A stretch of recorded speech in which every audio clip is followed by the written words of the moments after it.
Hello friends, welcome to my YouTube channel study 24/7। तो friends, आज के इस वीडियो में हम अपने 20वें लेसन प्लान को देखेंगे जो हमारे विषय भूगोल से संबंधित है और आज का हमारा प्रकरण है जलवायु।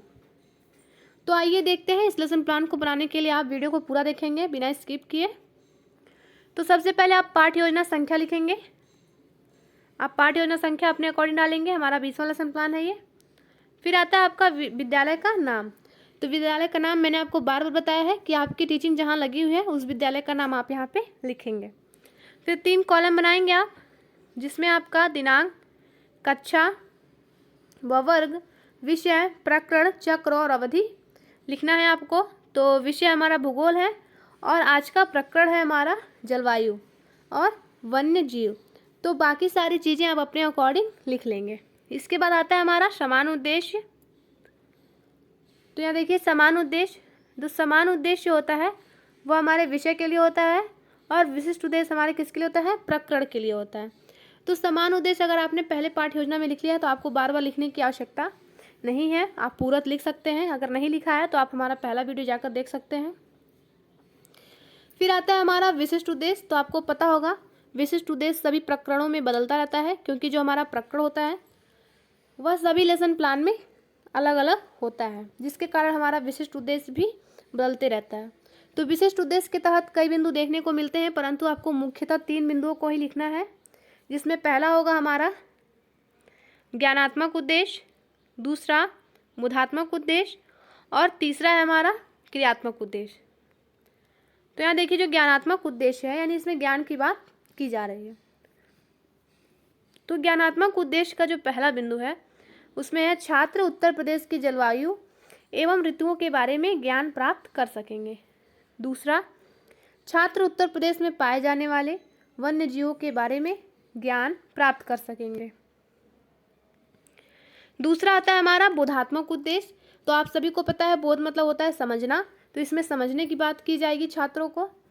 तो इसमें पहला बिंदु होगा छात्र उत्तर प्रदेश की जलवायु एवं ऋतुओं तथा वन्य जीव के बारे में अपनी समझ विकसित कर सकेंगे। दूसरा, प्रस्तुत प्रकरण के विषय में अपने शब्दों में व्याख्या कर सकेंगे। फिर आता है हमारा क्रियात्मक उद्देश्य, यानी जानने और समझने के बाद जो छात्र क्रिया करते हैं उसे हम किस में लिखते हैं? क्रियात्मक उद्देश्य में लिखते हैं। क्रियात्मक उद्देश्य में का पहला पॉइंट है छात्र उत्तर प्रदेश की जलवायु व ऋतु तथा वन्य जीव के बारे में प्राप्त ज्ञान का वास्तविक जीवन में प्रयोग कर सकेंगे। अब आता है हमारा सहायक सामग्री।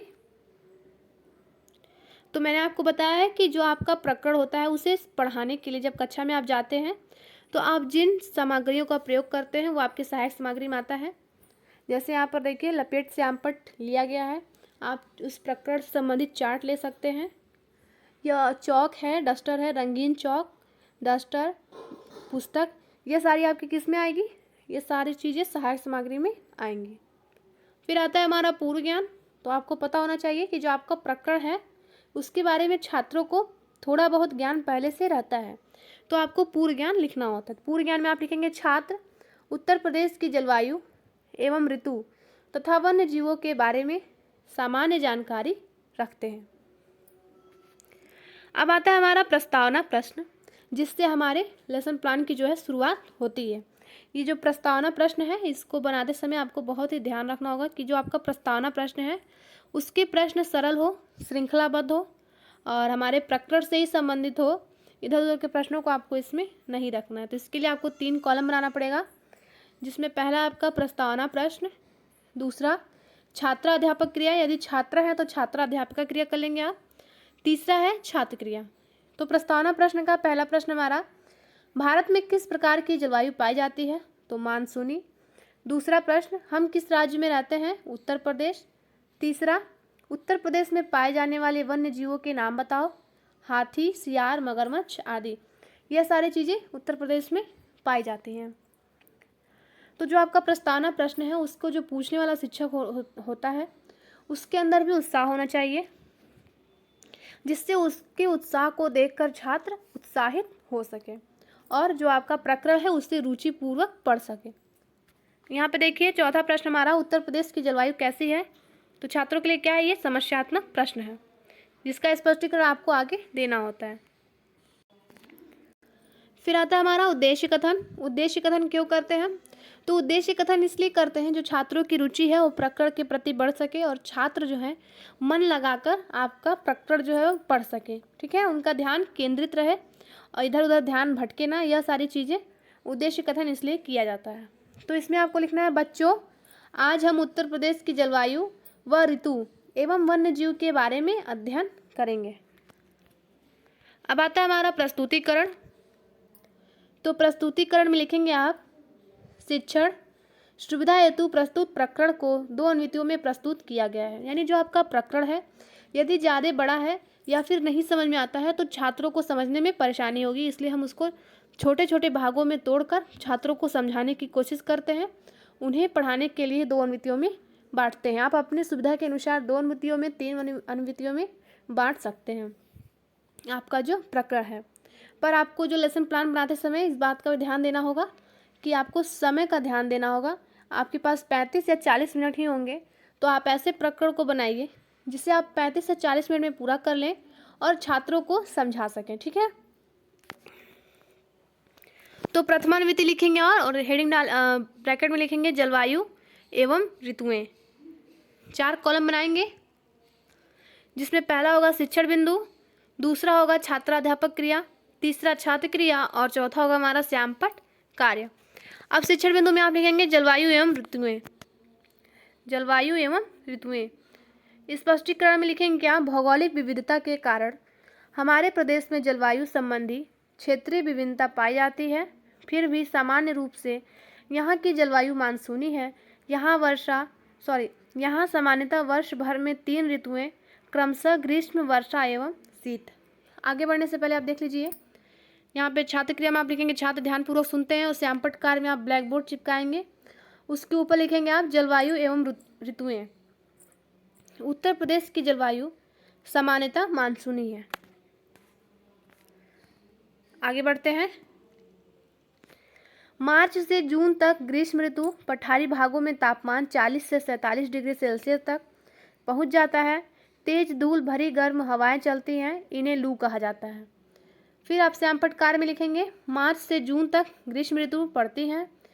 इस समय यहाँ गर्म व शुष्क हवा लू चलती है। ठीक है, अब देखिए लिखेंगे आप मध्य जून से सितंबर तक वर्षा ऋतु होती है। बंगाल की खाड़ी की तरफ से आने वाली मानसूनी हवाओं से वर्षा होती है। प्रदेश की 88% वर्षा इसी ऋतु में होती है। सर्वाधिक वर्षा गोरखपुर तथा सबसे कम वर्षा मथुरा जिले में होता है। अब फिर लिखेंगे श्यामपट्ट कार्य में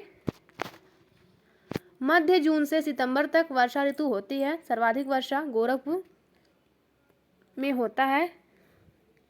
आपका श्यामपट्ट कार्य समाप्त हो गया ऊपर का। नीचे लिखेंगे क्या, स्पष्टीकरण में नवंबर से फरवरी माह तक शीत ऋतु होती है। दक्षिण से उत्तर की ओर जाने पर ठंड बढ़ जाती है। हिमालय पर हिमपात होने से मैदानी भागों में शीतलहर चलती है। फिर यहाँ देखिए क्या लिखेंगे, श्यामपट्ट कार्य में नवंबर से फरवरी माह तक शीत ऋतु होती है।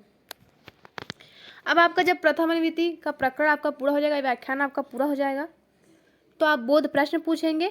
बोध प्रश्न में प्रश्नों की संख्या आप अपने अकॉर्डिंग रख सकते हैं और बोध प्रश्न आप वही पूछेंगे जो आपने स्पष्टीकरण दिया है, उसी में से आपको बोध प्रश्न पूछना है। अलग से आपको बोध प्रश्न पूछना नहीं है। बोध प्रश्न का पहला प्रश्न है, उत्तर प्रदेश में वर्ष भर में कितने ऋतुएं पाई जाती हैं? तो 3 ऋतुएं। दूसरा, उत्तर प्रदेश का राजकीय पशु का नाम बताइए। तो छात्रों के लिए क्या है, समस्यात्मक प्रश्न है जिसका स्पष्टीकरण आप द्वितीय अनुवृत्ति में देंगे। तो द्वितीय अनुवृत्ति हेडिंग डालेंगे और लिखेंगे क्या, ब्रैकेट में उत्तर प्रदेश के वन्य जीव। 4 कॉलम फिर से बनाएंगे। अगर आपकी इच्छा हो तो शिक्षण बिंदु लिख लेंगे, छात्र अध्यापक क्रिया, यदि छात्र है तो छात्र अध्यापक क्रिया, तीसरा छात्र क्रिया और चौथा है हमारा श्यामपट्ट कार्य। तो शिक्षण बिंदु में आप लिखेंगे उत्तर प्रदेश के वन्य जीव और स्पष्टीकरण में क्या लिखेंगे, उत्तर प्रदेश का राजकीय पशु बारहसिंघा है। राजकीय पक्षी सारस है। उत्तर प्रदेश के जंगलों में विविध प्रकार के वन्य जीव पाए जाते हैं, जैसे हाथी, ऊंट, बाघ, बारहसिंघा, भालू, चीता, अजगर, सांभर, लोमड़ी, सियार आदि। साथ में अनेक प्रकार की रंग बिरंगी चिड़िया जैसे सारस, कबूतर, मोर, तोता, मैना, गौरैया, कोयल, किलाटी, कठफोड़वा, बत्तख एवं जल मुर्गी पाई जाती है। ठीक है, इतना लिखने के बाद आप जो है श्यामपट्ट कार में लिखेंगे। छात्र क्रिया में आप लिख लेंगे, छात्र ध्यान पूर्वक सुनते हैं। श्यामपट्ट कार में लिखेंगे उत्तर प्रदेश के वन्य जीव। उत्तर प्रदेश का राजकीय पशु बारहसिंगा है। बारहसिंगा वन्य जीव है। वन्य जीव जंगलों में रहते हैं। अब देखिए, उत्तर प्रदेश में दुधवा राष्ट्रीय उद्यान लखीमपुर खीरी और पीलीभीत जिलों में 490 वर्ग किलोमीटर वन क्षेत्र में फैला हुआ है। इसके अलावा राज्य प्राणी उद्यान, टाइगर रिजर्व, राज्य वन जीव विहार तथा राज्य पक्षी विहार संरक्षित किया गया है। श्यामपट्ट कार में जैसे बारहसिंगा, हाथी, शेर, घोड़ा, लोमड़ी, सांभर, चीता आदि। इनके अलावा अनेक प्रकार के रंग बिरंगी पक्षी, सारस, कोयल, मोर, कबूतर, मैना आदि पाए जाते हैं। और लिखेंगे क्या स्पष्टीकरण में, उत्तर प्रदेश में लुप्त प्रजातियों को संरक्षण के लिए अनेक कार्यक्रम चलाए जा रहे हैं, जैसे कछुआ, घड़ियाल, हाथी तथा गिद्ध एवं सारस पक्षी। अब देखिए, आता है आपका पुनरावृत्ति प्रश्न। जब आपका प्रकरण पूरा हो जाएगा, आप उन्हें 2 अन्वितियों में बांटकर पढ़ा रहे थे, तो खत्म होने के बाद आपका पुनरावृत्ति प्रश्न पूछा जाता है। तो पुनरावृत्ति प्रश्न जो है, आपका जो प्रकरण शुरू से लेकर अंतिम तक के सभी जो व्याख्यान किए हैं, आप उसमें से आप प्रश्नों को पूछते हैं। इसमें जो आप बोध प्रश्न में पूछे रहेंगे, उन प्रश्नों को नहीं रखना है। ठीक है, पुनरावृत्ति प्रश्न में नए प्रश्नों को रखा जाता है प्रकरण से संबंधित। तो इसमें 2 कॉलम बनाएंगे, जिसमें पहला होगा आपका छात्राध्यापक क्रिया। यदि छात्रा है तो छात्राध्यापक क्रिया कर लें, और दूसरा कॉलम छात्र क्रिया का। तो पुनरावृत्ति प्रश्न का पहला प्रश्न है, उत्तर प्रदेश में ग्रीष्म ऋतु किस माह में पड़ता है? तो मार्च से जून तक। यानी जो आप प्रकरण पढ़ा रहे हैं, उसको पढ़ाने के बाद जो छात्रों से पूरे प्रकरण से आप प्रश्न पूछते हैं, उसे ही पुनरावृत्ति प्रश्न कहते हैं। दूसरा प्रश्न, गर्मियों में तेज धूल भरी गर्म हवाएं चलती हैं, उन्हें क्या कहते हैं? तो लू कहते हैं। तीसरा प्रश्न, उत्तर प्रदेश में सर्वाधिक वर्षा किस जिले में होती है? तो गोरखपुर में। चौथा, उत्तर प्रदेश का राजकीय पक्षी का क्या नाम है? तो सारस। पांचवा प्रश्न है, उत्तर प्रदेश में स्थित राष्ट्रीय उद्यान का क्या नाम है?